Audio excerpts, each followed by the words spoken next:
مساء الفل. لو تايه في التستنج مش عارف تبدأ منين، دي خريطة.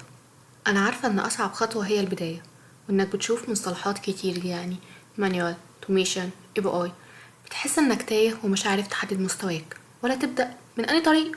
النهاردة هقولك إزاي ترتب أفكارك وتذاكر صح، إزاي تحدد مستواك. عشان تبدأ صح لازم تسأل نفسك، هل أنا فاهم يعني إيه تيست كيسز بجد ولا ايه؟ هل بعرف اطلع بكس بعيدا بقى عن الحاجات الواضحة مثلا؟ طيب لو اجابتك لا، يبقى بدايتك هي المانيوال تيستنج، وده مش مجرد خطوة، ده الاساس اللي هتبني عليه كل حاجة تانية. تذاكر ايه وتوصل ازاي؟ المرحلة الاولى انك هتتقن المانيوال وتوثق شغلك سواء اكسل او جيرا، اي تول انت حاببها.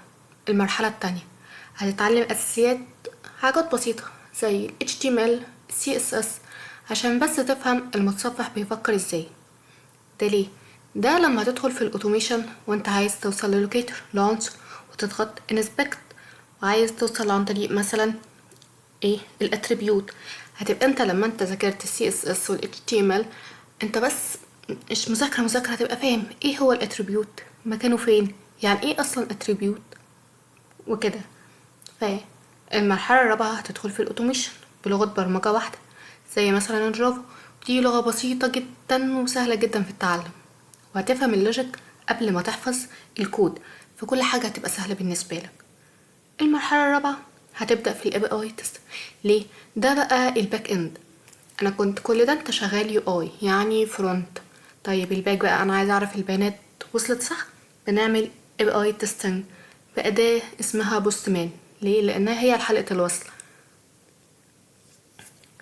ففي النهاية النصيحة الذهبية هي المذاكرة الصح.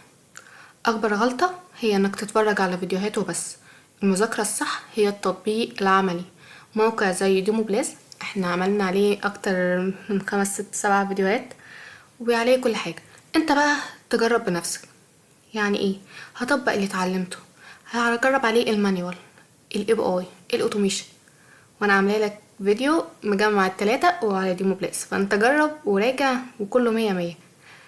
ففي النهاية لو لسه تايه اكتبلي في الكومنتات ايه اكتر حاجة واقفة قدامك وهرد عليك.